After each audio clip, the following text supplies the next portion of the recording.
Good morning, ladies and gentlemen. My name is Sangye Choiphel, and this is Talking Cinema. Cinema, in its basic definition, generally refers to a place where people go to watch films for entertainment purpose.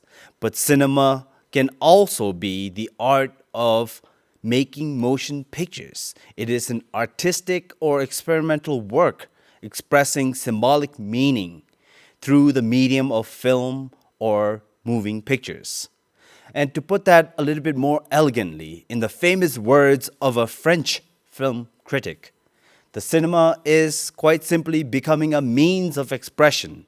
It is gradually becoming a language, a form in which and by which an artist can express his thoughts or translate his obsession.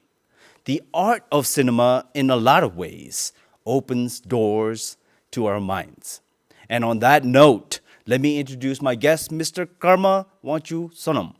First and foremost, an artist working out of Vast Bhutan, but a filmmaker nonetheless. He has already made two short films titled Wake Up Jigs and Monk in the Forest, which has had its world premiere at the Singapore International Film Festival in 2015, open door selection at the Locarno Film Festival in 2016, and the film also appeared at the Five Flavor Film Festival and Cambodian International Film Festival in 2017.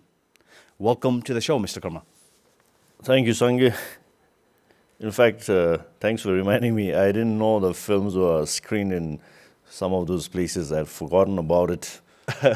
My friends have really helped me to push the film. I wasn't aware of it. Well, Thanks. apparently has traveled quite internationally. But I understand recently you just completed directing a feature film or a short film A short for film. SAMU. Tell us a little bit about that. Yeah, it's for SAMU. It's an OTT platform, we call it. I'm not sure about It's something similar to Netflix, Yeah. but in the Bhutanese version of it. Right. It's good news for everybody. That's This right. Is, they're going online in June, I think. Yeah. It's a great opportunity for aspiring filmmakers. I mean, I wish it had happened much earlier for people like us. Right. But nevertheless, never too late. And it's going to be really good for a lot of young people who are interested in making films. It's a great platform. But tell us maybe a little synopsis on what you were working on, this film that you were working on for SAMU.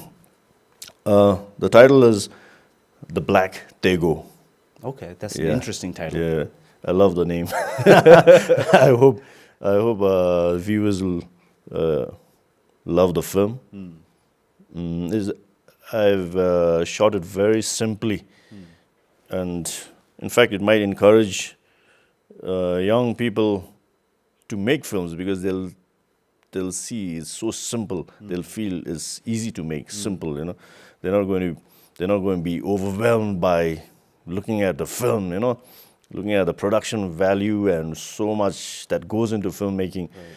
So I think this film is going to come out as a very simple product, but our team, we put in a lot of work. We're really committed young people. A young cameraman, 22, 23-year-old, he's very happy with this opportunity and just fell in place. A friend of mine, he's also a fellow filmmaker, Chand Mr. RC. Chand, yes, yeah. He handled the production and he gave me this unique opportunity to direct a film, and I was really happy just directing it and not bogged down by other aspects of the film production, and it can get to you, no? Sure, Yeah, Sangye? sure. So I had a very pure artistic experience that way, and in fact I had told him that if I don't enjoy this short film, I don't think I'll ever make a film again, because it's not important for me to establish myself as a filmmaker. I do my painting. I get a lot of joy from painting. Sure. I have a lot of painter, artist friends, and we have a good fraternity here at VAST. And you spend most of your time in Vast. Yeah, painting is I guess is natural, is my first love. Yeah, and it's effortless. Sure. So yeah, So when I told my friend that if I don't enjoy the experience of this short film, I don't think I'll ever make a feature film. And let the stories die in me, with me. I don't care. That seems like a very extreme ultimatum. If you didn't enjoy experiencing directing the film, Yeah. that you were gonna forego ever making a film. Yeah. That seems very extreme. I don't know how to put it. I don't know about, is maybe how we've experienced in these last 10, 15 years, how things are done here. And there's not much of a support system. It's not easy to make film, right? Never is, yes. Many things have to happen, on time. So looking at all that, yeah, maybe I weighed it well enough. Yeah. But really thankful that everything fell in place. I had such a sublime experience, and I look forward to making feature films. Definitely, at least one or two. It will happen. Well, that sounds great. And I hope, with this experience of making the Black Tego, which we don't know what the film is about, but hopefully you'll tell us. With this experience, hopefully you will make more because, on tonight's talk, we want to talk more on the monk in the forest. But Okay. tell us what the Black Tego is all about. The Black Tego. Actually, I have a friend, a senior friend in Gelefu. He'd been talking about this Black Tego story for many years, and he is always pulling my leg. He's saying, "Karma, I think you're not making any film because you don't have a good story. Here's a good story." And every time I sit and visit him in his restaurant bar over a few drinks, he used to always throw the ultimatum, challenge me to make his film. I don't know how serious he was, but actually the story is about, it's an incident about how he got divorced. How is the incident that led to his first divorce? So only it's divorce. his story, basically. Yeah. Wow, an adaptation of his story. Yeah. Wow. So when Samu came along, and another fellow filmmaker, a friend of mine, is Solly Baba. Right. So Kezong, Mr. Kezong, yeah. So he told me about this opportunity to make this film. So I said, why not? And so far, my short film career, I've not worked in more than 6-7 projects. Sure. It's always happened where friends have wanted me on board, or they have pointed an opportunity for me. I've never gone looking for it. Like I said, I'm always doing a little bit of painting, and that gives me enough happiness. Yeah. I thought it was time to make the Black Tego. Actually, my friends reminded me. They said, "Karma, you have a story. Why don't you just jump and do it?" Then I said, "Why not?" Yeah. So we made the Black Tego that way. What else do you want me to talk about it? Okay. Well, I know Samu is launching in, as you mentioned, is launching in July. June, maybe? June, maybe. Yeah. Will the film also be featured around that time? Have you finished? Have you completed it? Yeah, it's done. I am looking at the sound tomorrow. Okay. The film's edited, final cut Oh, we wow. have, yeah. That's wonderful news. Yeah. So it will be launched at the same time Samu will be launched? Yes. That's yes. wonderful. Well, if you're watching this particular show tonight, do catch it on Samu, the Black Tego. Yeah. And you want me to add a little on the Black Tego? If you want, that's totally up to you. I know hasn't been launched yet. Yeah. Maybe perhaps you can't really talk about it and give away the premise or the story to it. Right. All we do know is the title, The Black Tego, and it has to do with divorce. And it's an adaptation of your friend's actual divorce, which is already interesting enough. But Okay. perhaps you don't need to go deeper into Okay. it. We'll wait for it. We're eagerly waiting for it. We're hoping Samu will launch very soon. And I know there's a lot of film enthusiasts out there who are eagerly waiting for your work. And I'm also one of them. But what I called you out here for and what we want to talk about is your short film, Monk in the Forest. Now, Let me just read off the synopsis of the film. And the synopsis of the film is basically Monk in the Forest is about a fearful monk lost in the forest who meets himself as his inner fear takes on an external manifestation, and the film is inspired by an actual event in 2003 where a sacred relic was stolen. And stylistically, the film tries an impressionist painting approach. Yeah. Tell us about that.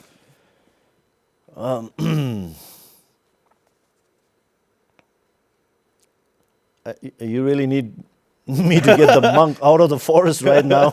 He's lost in the forest. It's Right. been a while. Okay, well, how did you come up with this story? I know you've written this story, the concept, and you have directed it. And I know you were involved, your friend, the fellow filmmaker, Mr. Chand, was also involved in this. He produced this film, right? Yeah. How did it come about? I mean, the concept and, because... Actually, yeah, okay. I had gone into the forest towards Phipsu, down south, to shoot a little bit of our elephants that's kept there in the sanctuary. Sure. And while going through the forest, we were escorted by forest rangers who were armed, and I could feel their sense of, I don't know, like,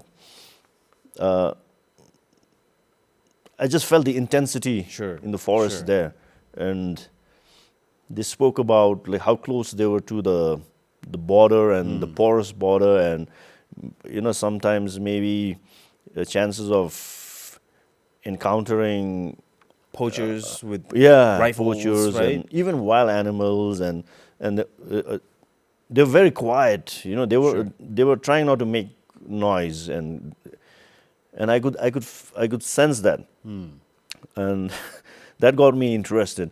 And I asked the forest ranger,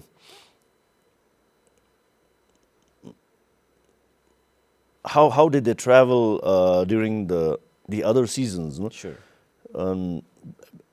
Because it was such a dense place and there was no proper road. So he said that several months of the year they have to walk another path, yeah, and they would be walking for hours where they wouldn't really be talking loudly. Sure. Yeah.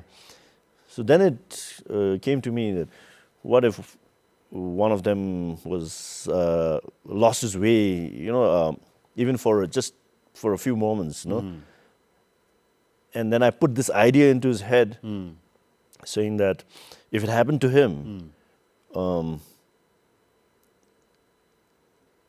then if he saw somebody in the distance, and he walked towards his direction, wherever he has to go to his Sure. destination, but there was somebody Sure. else he could see through the foliage, Sure. and he didn't know whether it was friend or A like spirit, a foe, perhaps. Yeah, and yeah. you never know. Yes, in the So dense I forest. so I just started talking to him about this idea, and I told him that, and it just came spontaneously. I told him, what if when you reached close enough through the dense forest, when you saw this person, and you actually saw yourself? And he was so scared. He's saying, "Why did you put this idea into my head? Because the next time I'm alone, I don't want to be thinking about this." Sure, that's a very chilling concept. I mean, I've got goosebumps down my on my skin, and the hair in Okay. the back of my neck is sort of standing up. Okay. It's a very interesting concept. So that was how it came about. Sure. And just by telling him in words, I thought that he could experience that. But for me, I honestly, I don't know. Okay, I don't want to say that that I would be in total control of myself, or that I am in total control of myself. I mean, but when I told him this, and when I imagined the scenario, I don't think I would have feared myself even if I saw myself. That's what I thought. I know it's physically probably impossible for that to happen, but even metaphorically or whatever,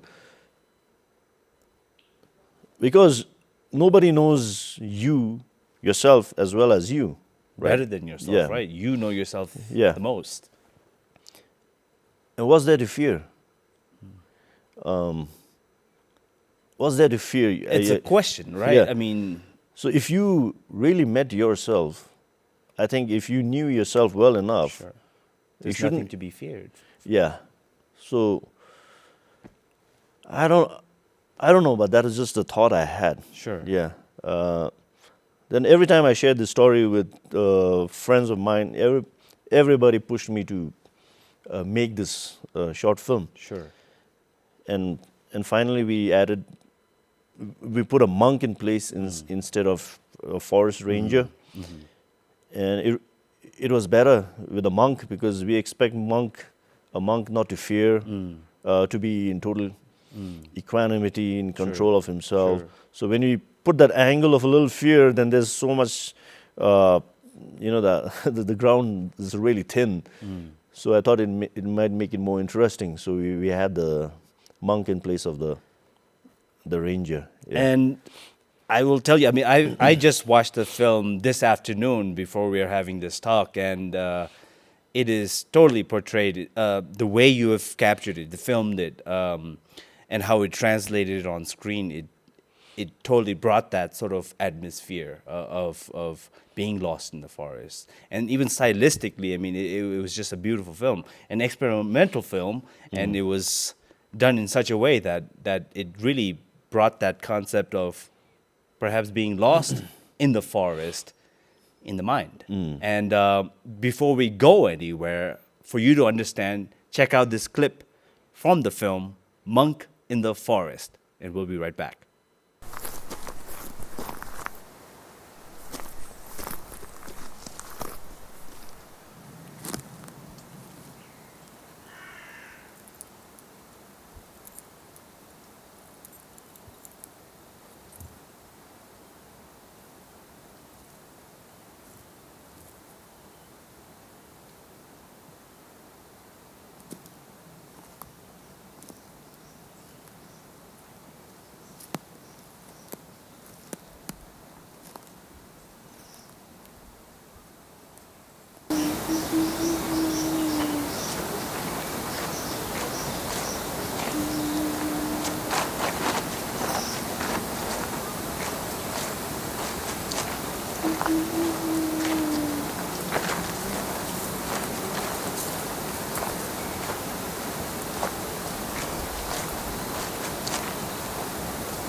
All right, welcome back, ladies and gentlemen. That was a short little clip from The Monk in the Forest, and you knew exactly what Mr. Karma was talking about. And when I was watching the film, Mr. Karma, the film is shot. The entire film is out of focus.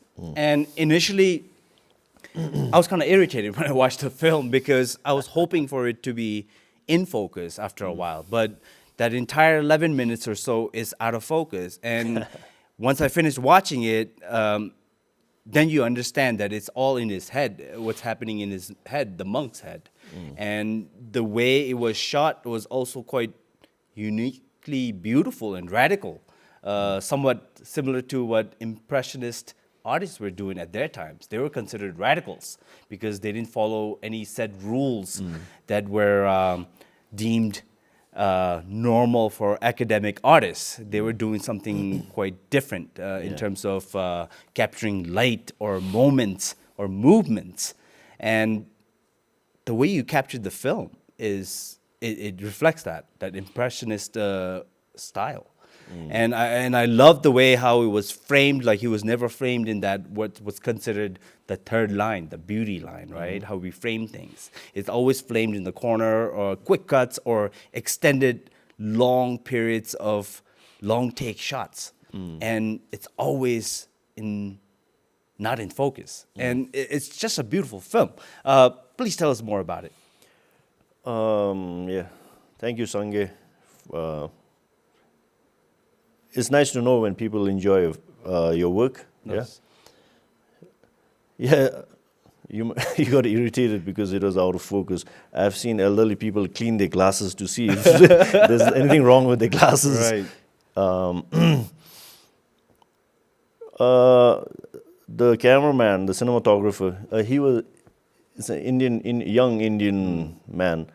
So thanks to him as well. He was here for a small project, and he was on my friend's project actually. And when I told him about this concept, the monk in the forest, he was here for 10 days or something, and he begged me to make the film before he left. He was excited. Yeah. He wanted to make this So film. immediately we got funds, and we we just shot it in a matter of days,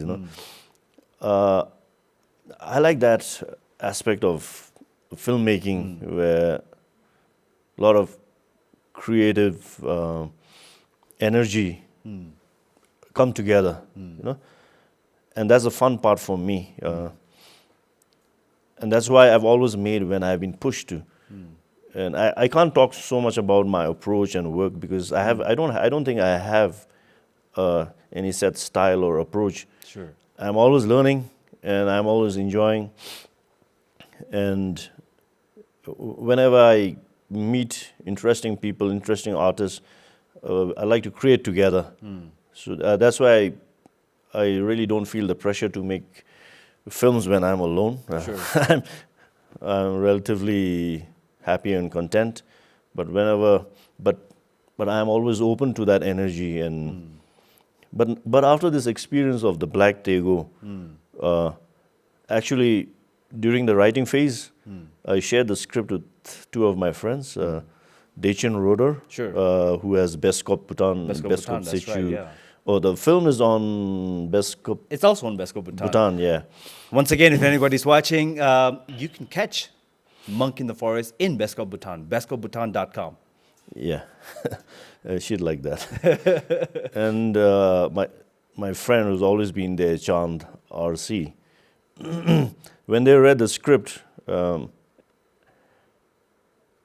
and I told them that maybe I'll use a phone to shoot the Black Tego and put two together. My approach, a very lackadaisical approach, and the script, which was just like very super thin script.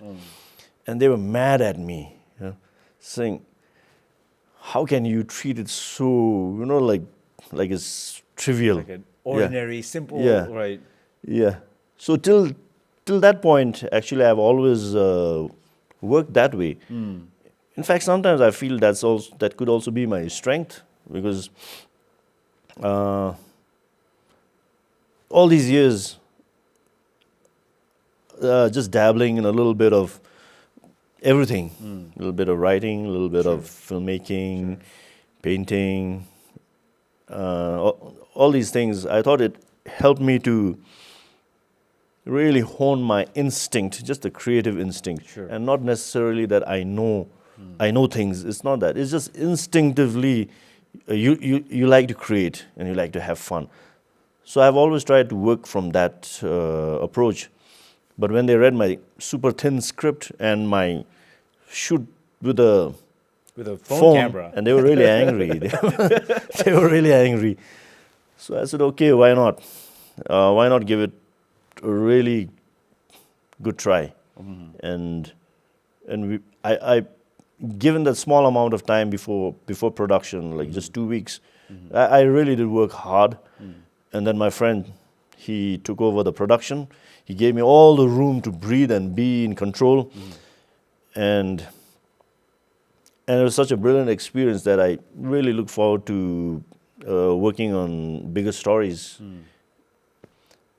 Did I miss anything? I was No, going I to tell you think something you have, else, I think. But what I'm interested in is because you're an artist, and you just said you don't have a particular style in terms of making films, and but that in itself, this carefree type of attitude of like how you want to do this, this creative energy that you have. I mean, that in itself sort of develops a style. You wanted to film Hopefully. it on a phone camera, and I'm also a very stern believer that as long as the story is really good, you can really capture it on a phone camera. Yeah. I think at the core, the story needs to be great. Yeah. But obviously, I mean, with the technology that we have in terms of the cameras and whatnot, hey, if the story is good, why not also capture it in a great way? If you can, that is. Now, if you can't afford a really expensive camera, production sets and whatnot, then perhaps maybe you could opt for a phone camera. But I think at the core of it, as I'm repeating myself, is the story. The story needs to be great. Right. I don't know. I'm not really good with this technical stuff and the Right. requirements by festivals and all that. My friends are better with that. But I think maybe you don't shoot with a phone, maybe because you'll not be able to get the best results when it's screened on really. The big screens, Yeah, right? yeah. In terms of the quality of the image. Yeah, Okay. right. So for them, it's like, why waste all the effort when you cannot let it have its best Right. manifestation, right? Sure. Yeah, maybe in that regard, they're right. Yeah, but I like to keep things close to reality. Just me living my life. I like the lines to blur between how many aspects of me there is, So it's not like certain times I'm an artist, certain times I'm doing this, that. Sure. For me, ideally, I'd like every waking hour just to Sure. be one continuum and one experience. So you're not separated by, oh, I'm an artist, I'm a filmmaker, I'm Yeah. this guy, I'm this. You're, as a whole, that's who you are. Yeah. You do what you want to do because this is what you're interested in, and this is what you're passionate at the moment. Yeah, and I'm always inspired by the real things, real experiences in life, and not necessarily by art. Someone asked me, some young RTC student doing some research or something had come to VAST and asked me about which artist inspires you and stuff like that, and I just couldn't remember because I don't think I've really been a big fan of art so much. That's interesting. Yeah. But let me ask you this. Real life. I think that's where. Well, in a lot of ways, okay, life is dramatic.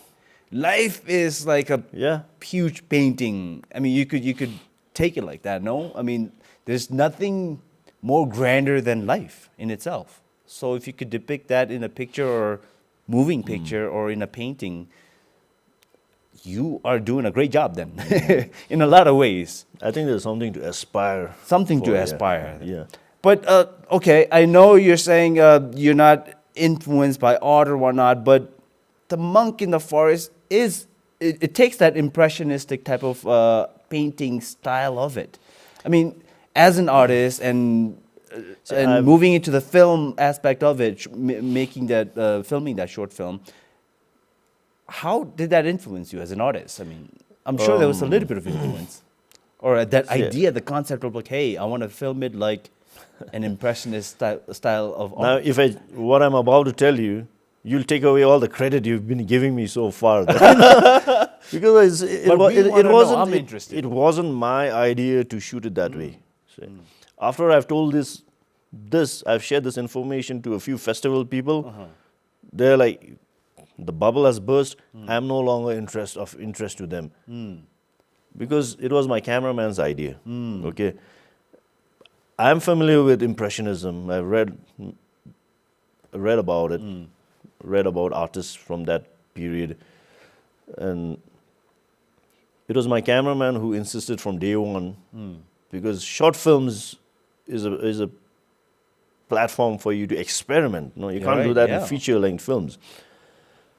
So he begged me every day for about 7 days, and he showed me a lot of stuff that he had shot earlier, experimental stuff, and till I told him, I'm not going to say yes till the last day. You have to convince me enough, because we can shoot it in any which way. It doesn't matter. You get the story across. For me, it doesn't really matter that visual style. The experience of making it was good enough. You know? Similarly with the Black Tego, the experience of filmmaking was, I already have the juice. I got it, you know. Anything happens, people enjoy it, it's a bonus. If the film people want to show it in festival, it's all a bonus. For me, it's done. It's done. I'm really happy with. You tried it, you did it, you're happy with it. What I experienced, got to know other aspects of myself. So for me, the process of creation is actually more important than the product. Yeah, but truly said like an artist. I don't know. But I mean, I love this fact that your approach, this nonchalant approach to filmmaking, for you is not even about the product of the final product of the film or the art. It's just the process of it, and you may not realize it, but the fact that you are like that, the way you think is like that, this nonchalant approach to anything that you do that you're passionate about, makes it a style in itself. If you really think about it. We need people like you to create the buzz and say, there's that style. You know? we need critics and what do you call people who review films and who know what they're talking about, and it's not just. I mean, we need everybody to create this really creative environment, soil. We need that. We have to all help each other that way. And please, you should start talking about that flair or style you're trying to point out in me, which maybe I'll pay it a little more attention. No, but you know. I mean, I'm sure there was some sort of thought process when you were filming Monk in the Forest. Obviously, it was a collaboration with this Indian cinematographer, and he was already used to doing experimental filming and whatnot. But that marriage was the way it happened. I mean, it might be a coincidence or whatnot, but it happened, and the product is there. It's out there. People could watch it, and it's wonderfully filmed. And the fact that you decided to use a monk, that means there was a certain sense of thought process in your head before filming it. And the fact that when you're watching the film, I mean, even to a smallest detail as he's wearing a monk robe, but his shoes are Nike shoes. I realized that, and I'm sure even there was a thought process there. And in the middle of the film, there was a particular scene where there's a almost a half-naked man, a split second of a scene, which just brings to the fact that this is all happening in his head. He has lost his mind. The monks, the lost in the forest, he's lost his mind, and you hear whispers and a laughter of a child, and you could really get into his mind, as an audience, and that's what I loved about it. And the fact that it was always out of focus, accentuated the fact that he was lost, and then the fact that as an audience you're watching it, you're also lost with him, and that's the chilling aspect of it. And you had stated in your premise of the story how you came up with the story. I mean, that all comes alive within the picture, within the moving picture, within the film that you've made. And regardless of if you want to accept it or not, and the fact that you said, hey, I don't really care about this. I just did it because I wanted to do something like this. That in itself, I think a style is built out of that, even though you don't want to accept it. And it's great. It's really great. And it was an enjoyable, psychological way of watching this film that takes it into the mind of this monk who's lost in the forest. And I really loved it. But what I want to get more into is, because you have directorial experience, how is it like when you're directing a film?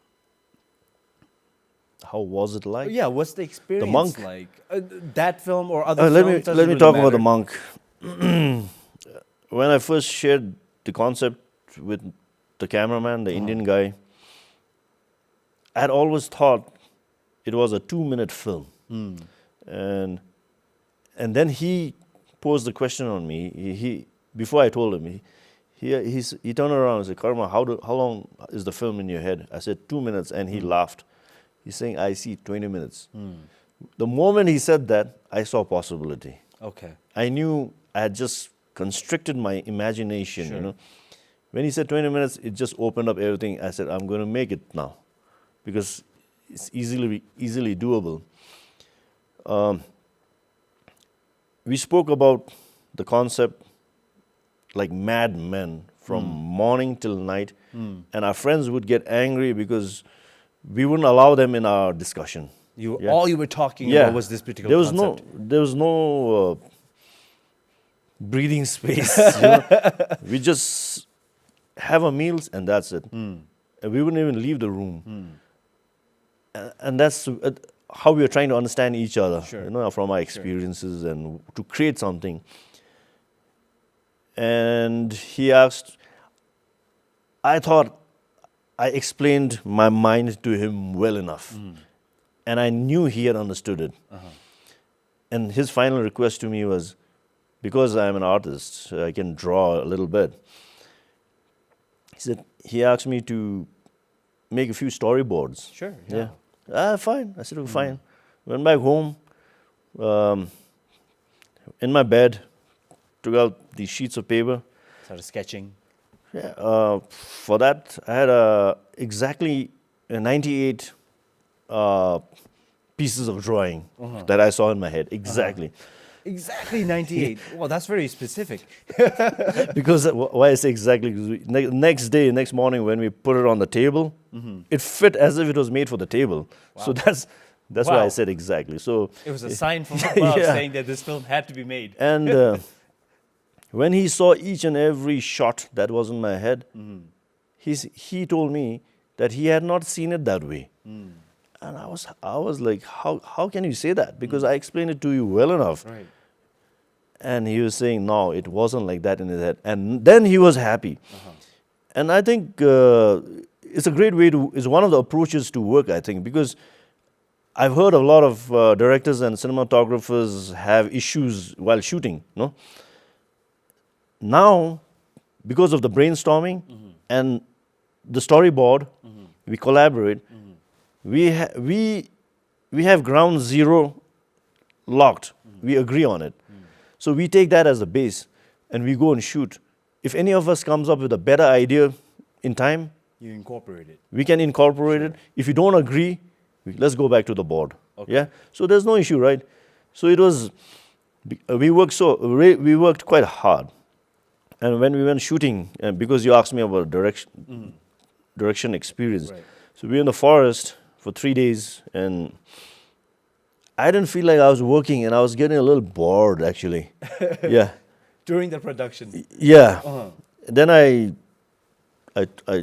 told him, the cameraman, I'm not confident with this film. I don't feel it. And he just smiled and he said, all the hard work's been done. Yeah, we have everything. Don't worry. You just make sure the actor does what you want, right? Don't worry about anything. And rightly said, I think it came out well enough. I didn't shoot the most important thing that I wanted to shoot. I don't want to say it here because I don't want the people not to watch the film.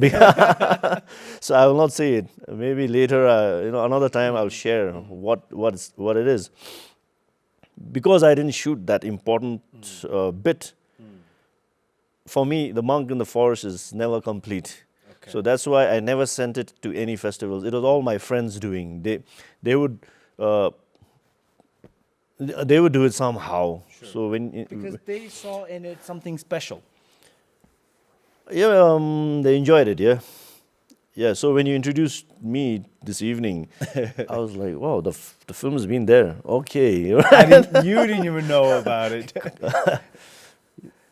I mean, But- yeah, I have very supportive friends, and that's how I think things have to be done, especially in filmmaking, because it's not easy, you know. And it's a collaborative effort, no? Filmmaking, the concept you might come up with it, but you have to work as a team. There's a cinematographer, the light person, the sound person, the actor, the director.